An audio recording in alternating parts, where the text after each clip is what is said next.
من الشيطان الرجيم. بسم الله الرحمن الرحيم. الحمد لله رب العالمين، والصلاة والسلام على أشرف الخلق وسيد المرسلين وعلى آله وصحبه أجمعين. اللهم لا سهل إلا ما جعلته سهلا، وأنت تجعل الحزن إذا شئت سهلا سهلا. رب اشرح لي صدري ويسر لي أمري واحلل عقدة من لساني يفقه قولي.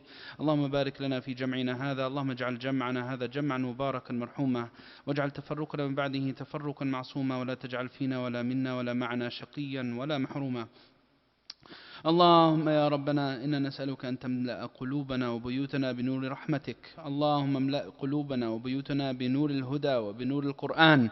اللهم وفقنا لاتباع سنة نبينا محمد صلى الله عليه وسلم وآثار سلفنا الصالح وصحابته الأكرمين يا رب العالمين. Oh Allah, we ask you to fill our hearts with your abundant mercy, and to fill our homes with your abundant mercy. Fill our hearts with guidance and make us steadfast through every trial and difficulty in life. Oh Allah, we ask you to bless us to follow in the footsteps of our righteous predecessors, and to gather us with them and with our dearly beloved Prophet ﷺ in your shade, the day that there's no shade but yours. O Allah, make the best of our days the last of our days. Make the best of our actions the end of our actions. And make the best of all days the day that we meet you and you are pleased with us, Ya Rabbil Alameen. Ameen, ameen. Wa akhiru da'wana alhamdulillahi Rabbil Alameen.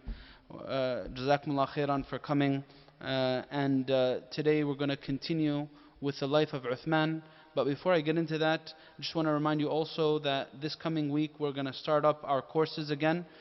Monday, inshallah, is going to be the first session for the life of the Prophet ﷺ. And it's going to be Mondays at 7:30 p.m. And also Wednesdays is going to be fiqh of purification and prayer. We're trying to build a culture in the masjid of,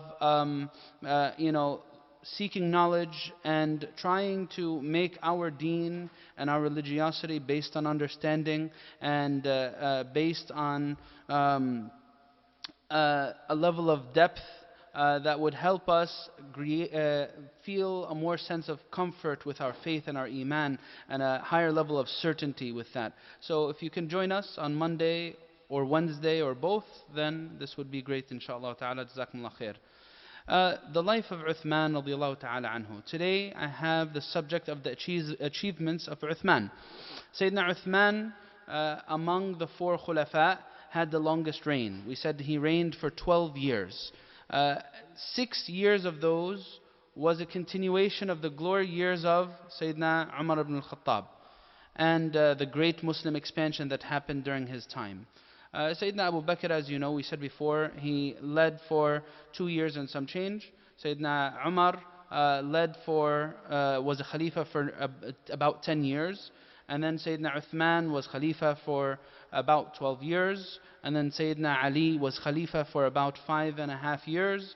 And then Sayyidina al-Hasan ibn Ali was Khalifa for about 6 months, to total around 30 years of Khilafat al-Nubuwah, or the Khilafah that was modeling the example of leadership set by the Prophet sallallahu alaihi wasallam. So Sayyidina Uthman started off his reign by keeping the same trend that Sayyidina Umar had in place already. He did not change any of the people who Umar appointed in their various positions. He left them all the same for an entire year, for the first year of his Khilafah. And this is part of the wisdom of Sayyidina Uthman. Of course, Sayyidina Uthman was a close confidant of Sayyidina Abu Bakr and of Sayyidina Umar. Sayyidina Umar held Uthman in very high regard, and he was actually one of the advisors to both of them, to Abu Bakr and to Umar. So he was part of the decision-making process with those before him. And when he became Khalifa, he was not quick to reinvent the wheel. Sometimes when the person is thrusted into a position of leadership, there's an urge to quote-unquote leave your mark. You want to make a difference. You want to be remembered for something great. And this can be problematic, especially when it's done out of shahwa and desire. But the companions of the Prophet ﷺ weren't those types of leaders. They were great, genuine leaders who actually held at heart the best interest of the ummah. And that's what Sayyidina Uthman began his Khilafah with that trend, with that mode of operating. And they learned this from the Prophet ﷺ himself. Because one time the Prophet ﷺ was with his Sayyidah Aisha, and the Prophet ﷺ told the Sayyidah Aisha that the Kaaba was originally upon different foundations. So she asked him, why don't you build it upon its original foundations? So then the Prophet ﷺ said to her, لَوْلَا حَدَثَانْ قَوْمِكْ بِالْكُفْرِ لَفَعَلْتَ. If it wasn't the fact that the Muslims are still new to the faith, I would have done so. I would have built it on the foundations of Ibrahim. Instead of it being its current structure, it would have been a little bit wider on the side of what?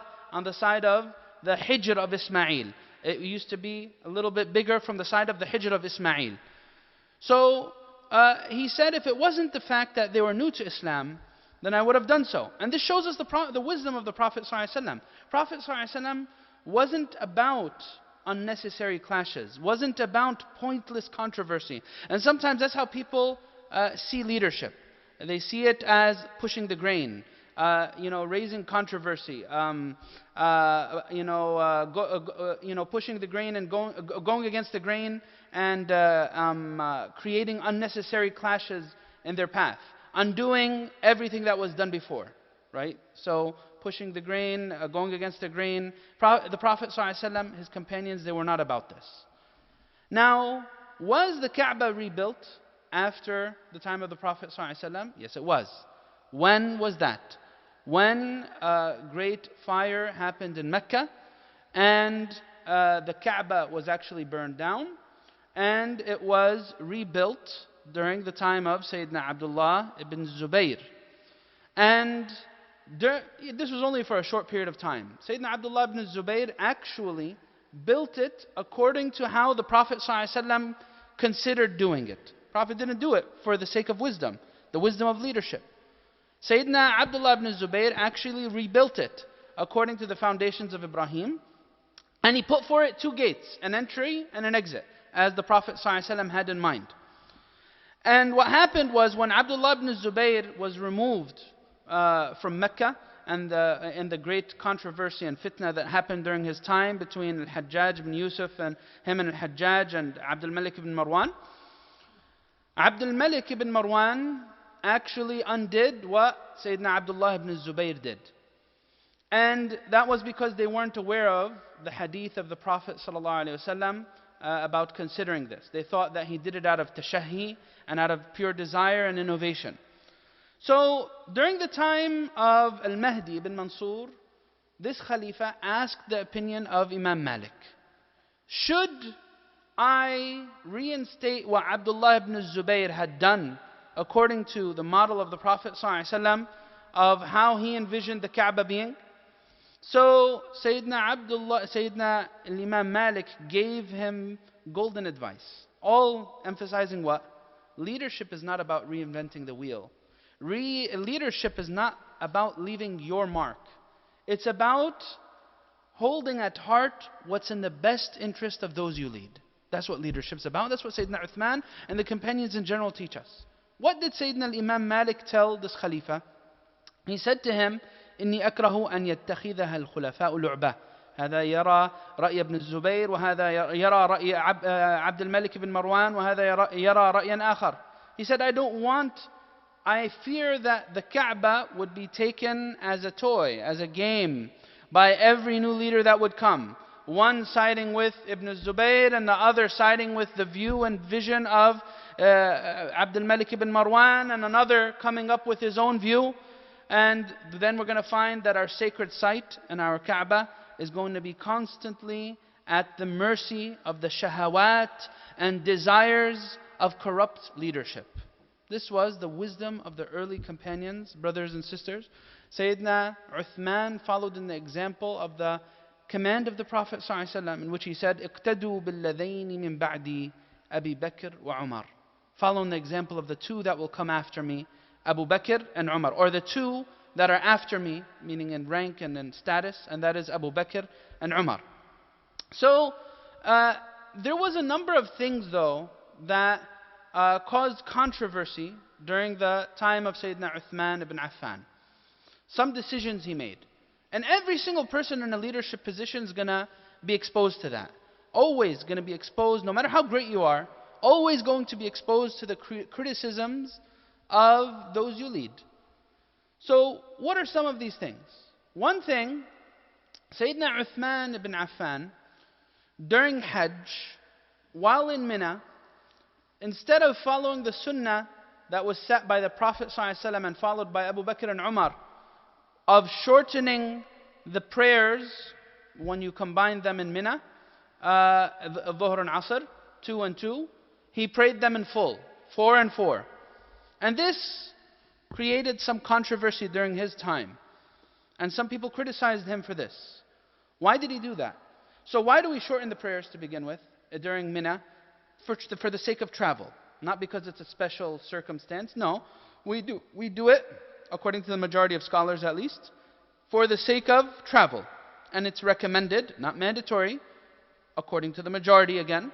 There's a scholarly difference about this. To shorten prayers during travel.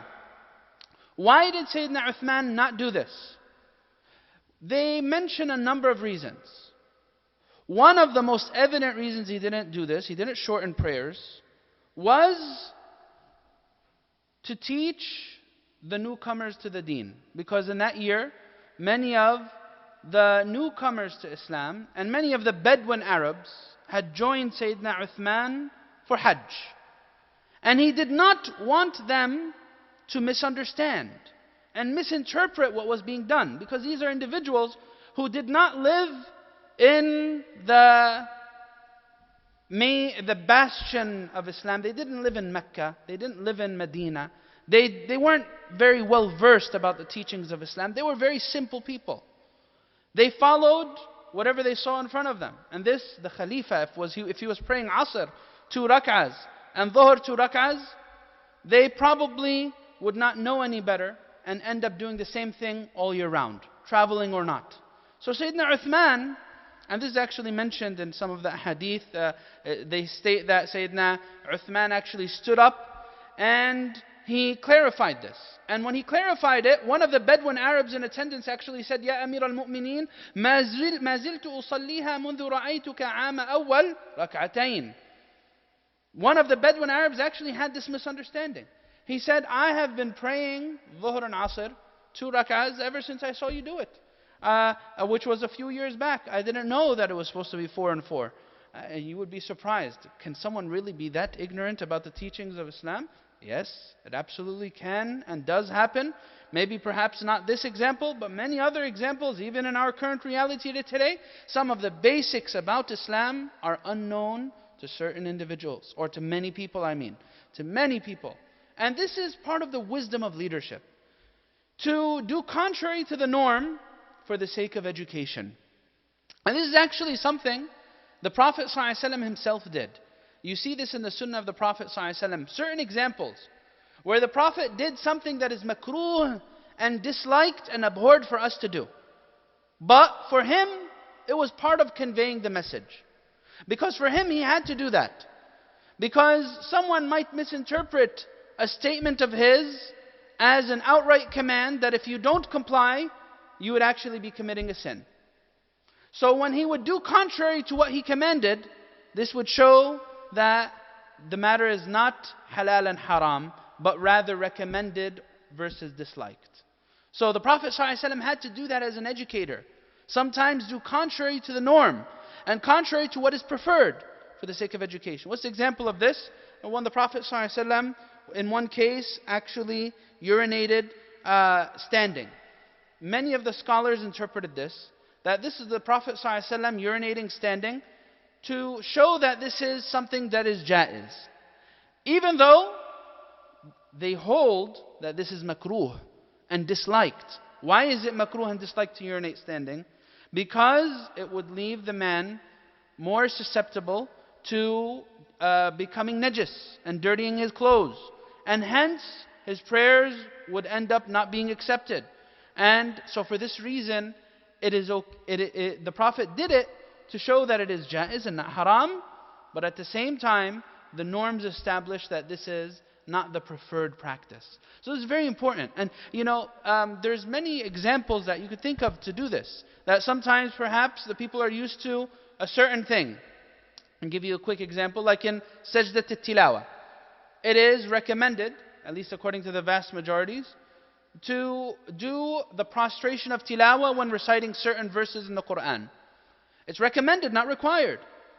Now, if you were to lead a prayer and you come across one of these sajadat al-tilawa and you don't prostrate, it might raise some eyebrows and cause some questions to be asked. Why didn't you prostrate? But this is a great learning opportunity to show that this action, although highly recommended, is not mandatory. So this is something that our Prophet ﷺ himself practiced and the companions after him very well understood. That's one example. Another thing that happened during the time of Uthman was that he added a second adhan on Friday. Of course in our masajid, today at least most of the masajid, we only have one adhan. Some masajid, they still have two adhan. But Sayyidina Uthman added a second adhan. Why did he do that? First off, they accused Uthman of creating an innovation because he added something that wasn't there before. But of course, the Prophet ﷺ himself established, عليكم بسنتي وسنة الخلفاء الراشدين المهديين عضوا عليها بالنواجذ. The Prophet ﷺ established, be keen on my sunnah and the sunnah of the khulafa, the rightly guided khulafa that will come after me. And among them was Sayyidina Uthman. So the Prophet ﷺ is telling us to follow in their example. So being that he did this is not something that he should be criticized for. And in fact, during his time by the companions, by the well-known companions, they did not object to this practice. Why did he add a second adhan? Because Medina expanded. Medina, as we know it today, was nothing like it was during the time of the Prophet ﷺ. Right? It was a lot smaller than it is today. So he added a second adhan because he wanted people to have time to make it from the far off locations so they don't miss the beginning of the Jumu'ah. So he made the first adhan as a notification. And the second adhan was actually when the Imam stood on the mimbar. Now, question. What's the purpose of adhan? Basic answer. What's the purpose of adhan? To let people know that the prayer time has come in and the prayers will be performed soon. Alright, second question. Is there any point to doing adhan if it doesn't fulfill that purpose? Alright, so we said it's to notify. So what if I'm by myself? There's no one to notify. Or what if I'm at home and no one will hear me? Is there a purpose to do adhan? How many of you say yes? 1, 2, 3, 4, 5. Okay, some of you. How many of you say no? Okay, the ones of you who said yes are actually the right ones. Because on one end, the purpose of adhan is notification. But adhan in itself has become an act of worship. And even if it does not serve the purpose of notification, it still remains an act of worship. And for this reason, some people might say, well, what's the point of adhan now, when the only ones who could hear it are the people in the masjid? We don't live around the masjid we usually don't live around the masjid for people around the masjid, so we shouldn't do adhan. No, that's not the case. How do we know that's not the case? The Prophet ﷺ himself established it. There is a hadith, according to Sayyidina Abu Sa'id al-Khudri. He said that he instructed a man that used to go out with his sheep into the desert, and he would spend many hours alone. So he told him, إذا كنت في غنمك أو باديتك فأذنت بالصلاة فارفع صوتك بالنداء فإنه لا يسمع مدى صوت المؤذن جن ولا إنس ولا شيء إلا شهد له يوم القيامة. It took on the form of a ibadah. What did he say? He said, your voice, when you're alone, make adhan and make it loud. Why?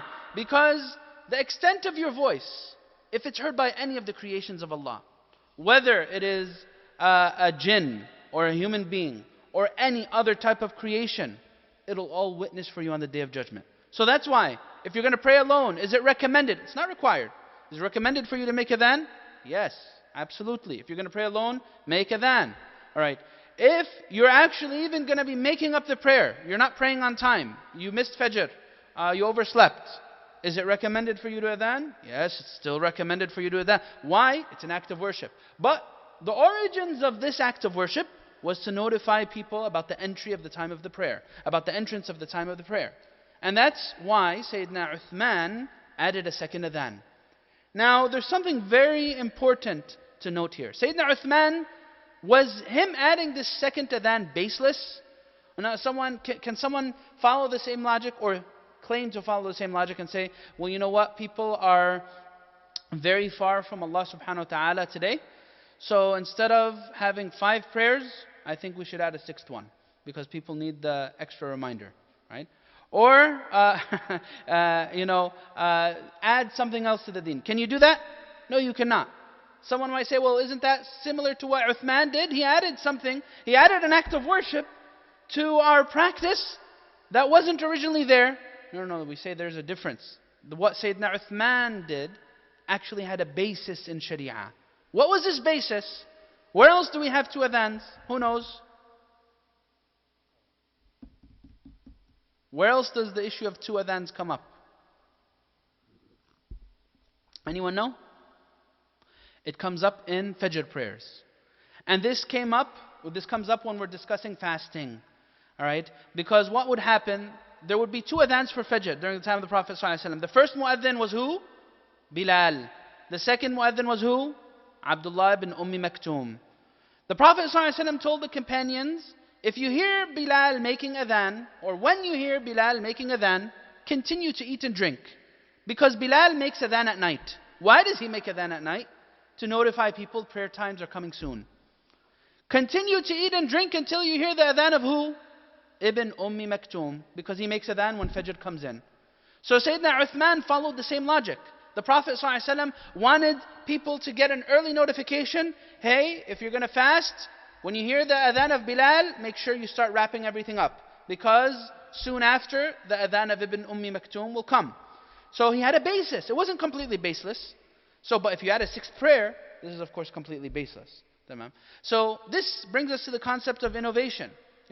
Some people, they're very extreme on this issue. It's very important to understand this issue and understand it with nuance. Some people will tell you, all that wasn't specifically done is an innovation. كُلُّ مَا لَمْ يَرِدْ فَهُوَ بِدْعَةٌ. Everything that was not specifically done in terms of act of worship is a bid'ah and is an innovation. But others will tell you that the concept goes back to conflicting with the general parameters of Sharia. If this act that is being done conflicts with the general parameters of Sharia, then it's a bid'ah. If it doesn't, then it's not. And the issue of bid'ah is very big, but I just wanted to share that quick reflection with you there. Now, the other thing that happened during the time of Uthman was Sayyidina Uthman, he lived until the age of 82. And the sunnah and the practice of the Prophet ﷺ and of Abu Bakr and Umar was to what? Stand as they are giving the khutbah. And this is what you always see. You hardly ever see an imam sitting down when he's giving a khutbah. But Sayyidina Uthman in his later years, when he became elderly, it became difficult for him. And that's the difference. Those khulafa were leaders in taqwa and leaders in worldly affairs. Alright, now that didn't happen after their time period, except very scarcely. Right? But, so he would be giving the khutbah. He was the Khalifa and he was also the Khatib. When he became elderly, it was difficult for him to stay standing for the duration of the khutbah. So he would sit down as he was giving the khutbah. And this brings us to the issue of standing during the khutbah. Is it mandatory to stand during the khutbah? The scholars have differed on this issue. According to the majority, they say it's recommended, mustahab, to give the khutbah while standing. And it is the sunnah and the practice of our Prophet ﷺ that should be followed. But the Shafi'i school says that it's actually mandatory to stand during the khutbah unless someone is physically disabled. So anyway, what Sayyidina Uthman did here didn't raise controversy, but it was something new that happened during his time as reign as Khalifa, because of his long life between all 4 of them, he lived the longest until the age of 82. And when it was too difficult for him to continue giving khutbah standing, he ended up sitting down, and there was no problem with this. Now, a few more of his achievements. Sayyidina Uthman, there was a lot of expansion that happened in the early part of his Khilafah. I'm not going to get into the details of the expansion because I know that could be draining on our brains. We just want to take general reflections and general scenes from his life so that we can try our best to learn from his practice and follow in his footsteps, inshallah. So what happened during the time of Uthman? This is something that began during the time of Sayyidina Umar, and that was the collapse of the Sassanid Empire. Now this began during the time of Sayyidina Umar ibn al-Khattab and continued during the time of Uthman. During the time of Uthman, the Sassanid, where was the Sassanid Empire? It was in Persia. It was Persia. We're talking about the Persian Empire. During the time of Uthman, it completely collapsed. And new lands entered into Islam. Among them were Armenia and Azerbaijan entered Islam during the time of Sayyidina Uthman ibn Affan. And actually one of the companions, Al-Ash'ath ibn Qais, oversaw the entrance of Azerbaijan into Islam. Now, one thing that happened in this expansion was, again, like what happened in Egypt, was a gradual acceptance of the residents of those regions for the deen of Islam. Sayyidina Uthman continued in the same example of Abu Bakr and Umar, of not ever compelling people to enter into this deen. Now today, Azerbaijan is 95% Muslim, although in the past few centuries it now has a large Shi'i population, but it's still 95% Muslim. But there's still 5% that are Orthodox Christian, 5% of the population. Egypt, 10% are Coptic Christians. That's a big percentage. For a country that's been in Islam for over 1,000 years, to still have 1 in every 10 individuals remain a Christian, it's a big population. But this is a shahada lana wa shahada lis sahaba la alayna wa la alayhim. It's not something that diminishes the companions, but this actually shows us the remarkable nature of this deen. That this deen was able to gradually win over the hearts of an entire population of people. Not by force, by pure acceptance of the teachings of this deen. If they were forced, there would not be any Christians, there would not be any religious minorities in Azerbaijan, in Egypt, or in any other country that was under Muslim rule. So this whole notion of Muslims spreading their deen literally by the sword, meaning by compulsion, absolutely false. But of course, as an after effect, Islam entered into new regions through the Muslim expansion. Yes, that's true. But did Muslims compel people to enter into Islam? No, they did not. So, these regions that entered during the time of Uthman were actually, according to Sunni Islam, often we associate Iran with what? Shia, right? But it was not like this until only a few centuries ago. For many centuries in the history of this ummah, some of the most remarkable minds actually came out of Iran. Very brilliant thinkers for the Muslim world came out of Iran. And they were not Shia. It was predominantly Sunni. When did it become Shia? This was during the 16th century through the 18th century. Only a few hundred years ago. This happened. Under which empire? They call it the Safavid Empire. You could go look it up on your own if you're interested. Before this, Shi'ism was only associated with Iraq and with Kufa. That's the only place it was associated with. Not Azerbaijan, not Yemen, and not Iran, not even Iran. Right? This came only a few hundred years ago. And they were actually compelled. It wasn't by accepting Shi'ism. They were actually compelled by this empire, the Safavid Empire, to convert to Shi'ism. And there's a long history behind that I won't get into. But nonetheless, so Muslim expansion happened. Happened in those regions of Persia and also happened in Cyprus. This was during the time of the companions. Cyprus entered under Muslim rule during the time of the companions of the Prophet ﷺ. How did this come to be? Sayyidina Muawiyah ibn Sufyan radiyallahu ta'ala anhu wa anhuma attempted during the time of Sayyidina Umar to convince him to create a Muslim naval fleet. The Muslims didn't have a naval fleet at the time. But Sayyidina Umar rejected the idea. He rejected the notion completely. He said, I will not send Muslims into this ocean. I will not. He did not want to take that risk. Why did Sayyidina Muawiyah want this? Cyprus, as we can see it today, during those times, was in a very sensitive place. It was under Byzantine rule. And of course, there was a lot of conflict between the Muslims and the Byzantines at the time. And the Byzantines greatly benefited from Cyprus being under their rule. Because why? It was like, I guess you can say, a stop along the way for them to, regain depleted resources, to strengthen themselves, to, find some more, provisions to continue their battle into Arabia. So there was a wisdom behind Sayyidina Muawiyah wanting this, but Sayyidina Umar did not want to have it. Now, the Byzantines were known to be ruthless rulers. They had high taxation and a lot of oppression. And that's why the patriarch of Jerusalem actually embraced the idea of allowing the Muslims to come into Jerusalem. Why? They didn't want Byzantine rule because of the high taxation and a lot of oppression that came from Rome.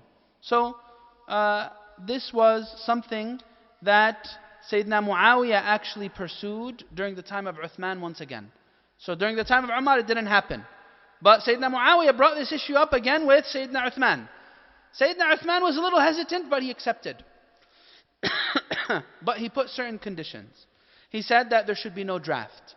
Muslims should not be compelled to go beyond the sea to fight an enemy on the other side. He said no draft.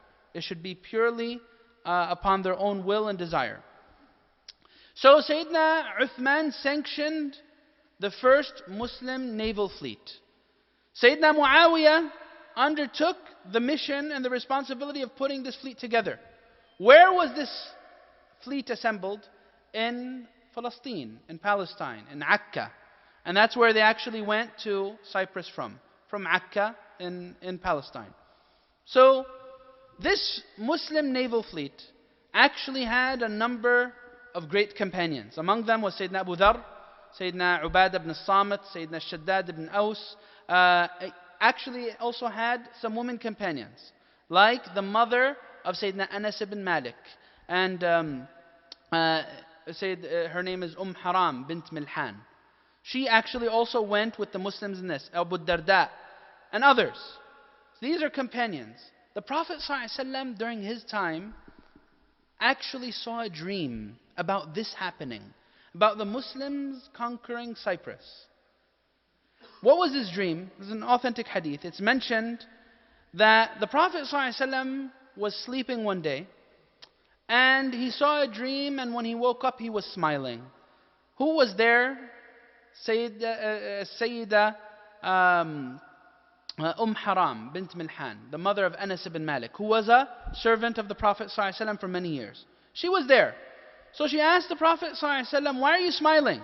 He said, I saw a people from my ummah riding upon this ocean like kings upon their thrones. Prophet ﷺ said, I saw a people from my ummah riding across the ocean like kings upon their thrones, meaning victoriously. So then she asked the Prophet ﷺ, فَادْعُ اللَّهَ أَنْ يَجْعَلَنِي مِنْهُمْ. Make dua for me that I'm going to be among those. So then the Prophet ﷺ said, أَنْتِ مِنَ الْأَوَّلِينَ. You will be in the front ranks among those who are in that army. And she actually was. And she actually passed away there. Soon after she got off the boat, an accident happened, and Sayyida Haram passed away in Cyprus. And guess what? You can look it up on your own. They actually have a masjid in Cyprus until today, named after Sayyida Haram bint Milhan. It's called, I looked it up, it's called Hala Sultan Tikki. It's the masjid of Haram in Cyprus. Google it, you'll see pictures. It's still prayed in today. It's the masjid of Haram in Cyprus. So this is something that happened during the time of Sayyidina Uthman. How did Cyprus enter under Muslim rule? the Cyprians surrendered and they signed a treaty with the Muslims. And this treaty had certain terms. Among these terms was the Cyprians put a condition that the Muslims don't put them in a compromising situation with the Byzantines. Because this is a very small island. They don't have the power to stand up against the Byzantine Empire. So as long as the Muslims just leave them out of the controversy, they were okay with it. And the other thing was that the Muslims put upon them conditions. That they don't assist the Byzantines when they come asking for resources in their battles that they were waging against the Muslims. So this was one of the other major terms of the treaty. And this treaty, after a few years, was broken. They did not uphold their end of the bargain. And they actually helped the Byzantines in one of their campaigns against the Muslims.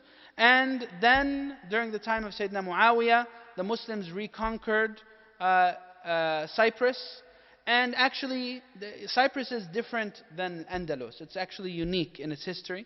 In that, later on, during the Khalifa of Abdul Malik ibn Marwan, the Muslims entered an agreement with the Byzantines. This was a neutral agreement, that Cyprus will remain neutral grounds. It won't be part of the Muslim state, and it won't be part of the Byzantine state. It'll be like a shared grounds between the two empires. And it remained the case for hundreds of years. So that's why Cyprus was never officially, it did not have officially a mass conversion into Islam. It was different than Andalus. Andalus had a very long legacy in Islam and had a culture and a tradition and scholarship and so on and so forth. Cyprus wasn't the same, because it was very unique among all other situations. It was actually shared rule or neutral rule between the Byzantines and the Muslims for a few hundred years. The last thing that I'll share with you about the accomplishments of Sayyidina Uthman, and this is his greatest accomplishment, by far his greatest accomplishment. And this is something that we'll go into detail a little bit more on Sunday, and when we're discussing the proof of revelation. Part of that discussion is, how do I know that there is a certain level of integrity to the transmission of the Qur'an? How do I know that the Qur'an that we have today isn't a book that's been fabricated by individuals or distorted by individuals throughout time? How can I trust the transmission of this book? It's very important to understand that and know that, and be able to answer certain misconceptions that are raised around this issue. Sayyidina Uthman, his greatest accomplishment was the Uthmanic Mus'haf that he left behind for the Ummah. He was the one who undertook the great mission of unifying the Ummah upon the Book of Allah subhanahu wa ta'ala. Before there was any room for there to be division about the Qur'an, Sayyidina Uthman protected the Ummah for that by the grace of Allah subhanahu wa ta'ala. Now, as you know, as you probably know, during the time of the Prophet ﷺ, the Qur'an wasn't compiled. Why wasn't it compiled? There's a number of reasons for that.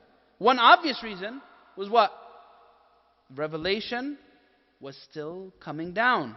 How are they going to compile it into a book when the Qur'an didn't come down in order? Surah Al-Fatiha first, and Surah Al-Baqarah second, and Surah Al-Imran third. That's not how the Qur'an was revealed. The Qur'an was revealed in integrals, in parts and pieces, over the span of 23 years. And it was revealed as such to address real life situations. And the Prophet ﷺ would tell the companions when a set of verses would come down, put these set of verses in that surah. The surahs weren't revealed one after the other. Like Surah Al-Baqarah, for example, its revelation began during the beginning of the Medinan period. And it ended in the very end of the Medinan period. A very long span of time, full 10 years. Surah Al-Baqarah was being revealed. Was anything else being revealed during that time? Yes, of course. So the Prophet would get certain verses and he would tell them, put these verses in that surah. And he would get other verses, and he would get a surah, and he would tell the companions, put this surah after that surah. So how are they going to compile it if it's still being revealed? To the very last days of his life, sallallahu alaihi wasallam, revelation was coming down to him. So that's one reason why the Qur'an wasn't compiled during the life of the time of the Prophet sallallahu alaihi wasallam. The second was, there was no pressing need. The Arabs, by far, were not a people who depended on reading and writing. By far. Most of the Arabs actually weren't able to read and write. They were an illiterate people. And that's why Allah subhanahu wa ta'ala says, هُوَ الَّذِي بَعَثَ فِي الْأُمِّيِّينَ رَسُولًا مِّنْهُمْ. He is the one who sent among the unlettered ones, a prophet from among them. That's who they were. They weren't dependent on reading and writing. They had a very strong and solid and pristine memory. Now, you might say, well, you really can't depend on memory because memory could be easily flawed. This is one of the things that we're going to address on Sunday, bi'idhnillahi ta'ala. But, just as a general idea, if you look at children, they have the capacity to remember things with very intricate detail. And they have the capacity to have very strong memory. The more you get older, the more it becomes difficult. Our children today, many of them don't have that capacity as well. Why? Because of our lifestyles. Not because of our inability, our physical inability, but because of our lifestyles. We see so much information, so much television, phones, internet, so many distractions, so much information constantly bombarding us. How are we going to have the capacity or the energy to be able to memorize things? So that's why if your children are struggling with memorization, it's very likely stemming from the lifestyle that they have begun to lead under your supervision. If your child's watching TV on weekends for 8 hours a day, then he's going to have a real tough time memorizing the Quran. That's just a matter of fact. Unless it's like some special brilliant kid. The norm is, if he's watching 8 hours of television on Saturday and 8 hours of television on Sunday, even if he memorizes a surah here or there, he's going to make 5, 10 mistakes, and it's just going to be like, oh, this is so hard, I can't do it. That's how it's going to be. And that's the reality of it. If you want your child to memorize Quran, this entails a certain lifestyle. Right? So anyway, getting back to the companions. There was 2 major compilations of the Quran. During the time of the Prophet ﷺ, was it written down? No, it wasn't. Did anyone during the time of the Prophet ﷺ write pieces of the Quran down? Absolutely. There was actually a number of individual efforts. Some companions had their own personal copies, but it wasn't an official undertaking by the companions. They had individual efforts, like Sayyidina Abdullah bin Mas'ud, Sayyidina Ali, Sayyidina Aisha, and others. They had their own copies of the Quran. So much of the Quran during the lifetime of the Prophet ﷺ was written down, but not in an official compilation or in an official capacity. There was 2 compilations, one of Abu Bakr and one of Sayyidina Uthman. What was the purpose of the compilation of Abu Bakr? It sought to preserve the text so that no word in the Quran is forgotten, no verse in the Quran is forgotten. No one has room to doubt a verse in the book of Allah subhanahu wa ta'ala. Why did Abu Bakr compile the Mus'haf? To preserve the text. And that's why he only compiled 1 copy. And this copy stayed with him. And then it was passed down to who? Sayyidina Umar. And then to who? To Hafsa, the daughter of Umar. Until later on it was burned and destroyed. So that was the first compilation. The second compilation was the final compilation. Was the compilation of who? Was Sayyidina Uthman. What did he seek to do through this compilation of the Quran? He sought to unify the ummah. Why? Unify it from what? What was happening? Sayyidina Uthman, during his time, it was the time of the great expansion. Again, the Quran was fully compiled by what year? The 24th year after Hijrah. Towards the very end of the life of Uthman, they completed compiling the Mus'haf. This was after the great Muslim expansion, or after most of it was done. And so many people entered into Islam. So Abu Bakr's compilation was in response to the large number of the deaths among the Huffaz, especially after Yamama. And this is why Sayyidina Umar urged Abu Bakr, compile the Mus'haf before the words of Allah are forgotten. So that's what led to the compilation of Abu Bakr. What was it again? What was it again? What led to the compilation of Abu Bakr? The death of the Huffaz. The death of the Huffaz is what led to the compilation of Abu Bakr. What led to the compilation of Uthman? It was in response to what? To the inauthentic recitations of newcomers into Islam. New regions entered into Islam that were not of Arab origin. So when they recited the Quran, they did not know the rules of Arabic like the Arabs knew it. They had to learn these rules. So that's why Sayyidina Uthman wanted to preserve, and this especially happened when Islam entered Azerbaijan. When it entered Azerbaijan, one of the companions noticed the people starting to differ about how to recite certain verses, and conflicts would happen. So he went back to Uthman and urged him, please tend to the need of this ummah before they differ concerning their book.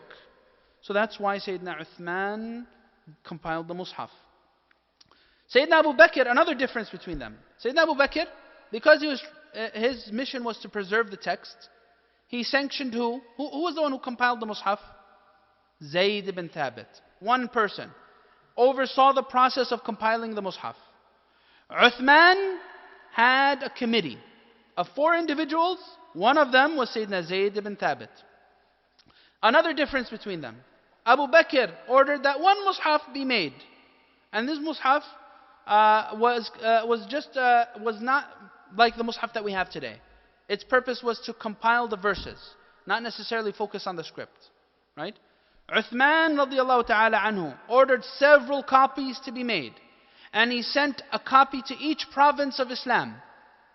And it said that he kept one copy with himself, and that was the copy that was with him when he was murdered shortly after. He sent a copy to each province, and he sent with each copy a teacher to teach the people how to recite. So you see, the scope of the Uthmanic compilation is very different than the compilation of Abu Bakr. Because Sayyidina Abu Bakr wasn't worried about inauthentic recitations coming in, he didn't have to destroy all other copies. But Sayyidina Uthman had to destroy all other copies so he could unify the ummah upon one central copy, so that no one can find any other copy that has a discrepancy in writing and say that, oh, this is another version of the Quran. There wasn't that. He unified the ummah upon the Uthmanic Mus'haf. And the other thing about this Mus'haf was that it followed a certain writing style, or it followed a certain script. And that is the script of Quraysh. And the reason why he did that was because the Quran was revealed and the Prophet ﷺ was among them, and he was from Quraysh. Now that's why when you look at the Mus'haf, its writing is different than any other type of writing in Arabic. That's why it has special writing. You cannot compare the writing of the Mus'haf, the way you write the words in the Quran, to any other writing. So this achievement of Sayyidina Uthman truly is the greatest achievement of his lifetime. To be used as the instrument to preserve the most sacred text in our deen, and that is the book of Allah subhanahu wa ta'ala, is truly the biggest honor that Allah subhanahu wa ta'ala gave Sayyidina Uthman ibn Affan radiyallahu ta'ala anhu wa ardah. And with this, these are the accomplishments I had that I wanted to share with you tonight. And inshallah, there's only one aspect left of the life of Uthman that we need to cover together. And that is the controversy that led to his murder. We're going to talk about the fitna, and we're going to talk about his murder, inshallah ta'ala. Next week, bi'idhnillah, I ask Allah subhanahu wa ta'ala to shower His mercy and His blessings upon Sayyidina Uthman, and to gather us with him and with our dearly beloved Prophet sallallahu alaihi wasallam in Jannah. Allahumma ameen. Wa akhiru da'wana and alhamdulillahi rabbil alameen.